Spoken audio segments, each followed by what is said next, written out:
The 8th generation Corvette marked the most radical change for the model with its mid-engine design, but now Chevrolet is doubling down with the first all-wheel drive Corvette that also happens to be a hybrid. Fox News Digital Autos editor Gary Gastelou and the Fox Garage is getting its first look at the new Corvette E-Ray with lead vehicle dynamics engineer Steve Padilla. Good to see you. Good to see you. So first all-wheel drive Corvette, also the first hybrid Corvette. What were you trying to make, an all-wheel drive car or a hybrid car? What was more important to you? Leveraging the electrification to provide all-wheel drive performance and expand the bandwidth of the architecture. That provides us with instant torque off the line, allows the fastest Corvette yet at roughly 2.5 seconds, 0 to 60, and provides us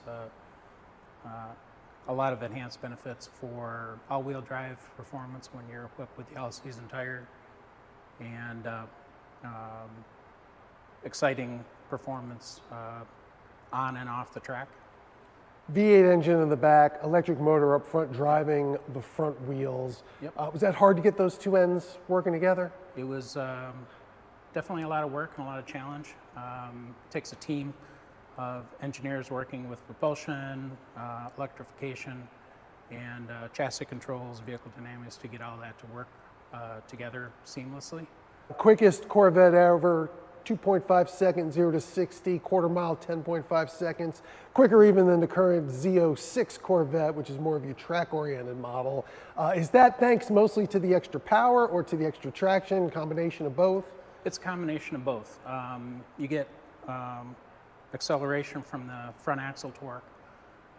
The other part of that is that it comes in immediately, whereas the ICE takes a little bit of time for it to come up in vehicle speed.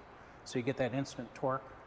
That torque fill also can be felt, just in and out of traffic, again, which you experience driving out of corners, driving in and out of traffic, and also straight off the line.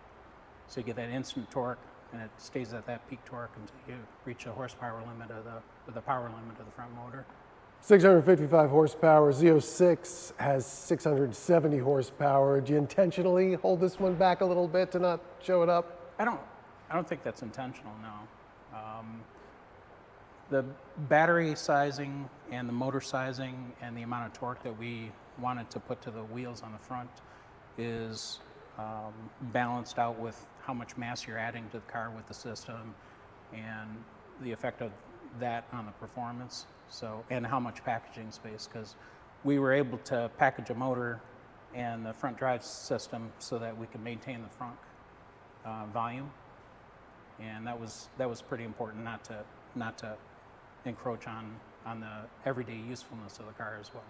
But it's not just a drag racer. This was designed for track driving, so that does help with the handling as well when you're on a road course, that sort of thing. Yeah, we utilize the front axle also for enhancing and working in combination with the cornering capability of the car so that we can manage when needed for stability and for getting extra torque during boost sections on the track. And there's some strategy you can play around with on that as well. Saw some video of this being tested in the snow. It Yep. was designed to be an all-season supercar. It is. When you're equipped with the all-season tires, it's probably one of the best sports car all-season tires out there.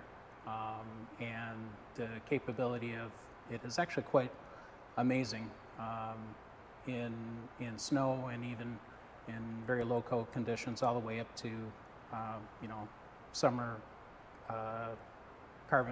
canyon carving.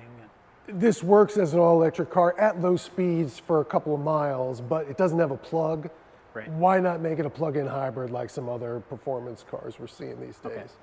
Okay. Because this is less of a hybrid, more of a electrification of the Corvette, and to provide the all-wheel capability so you can get the acceleration performance and the handling performance. The electric mode that you're talking about, the stealth mode, is designed to get you quietly out of a suburban garage or moving your car around in the garage without having to start the engine. But it wasn't intended to be a fully electric vehicle at any sort. So The battery is sized and the system is set up so that you can recapture energy or use the recaptured energy from the ice to get to maintain the state of charge of the battery, and you don't need to plug it in to keep that battery charged. All right, Steve Padilla, thanks for showing us the new Corvette E-Ray. Thank you.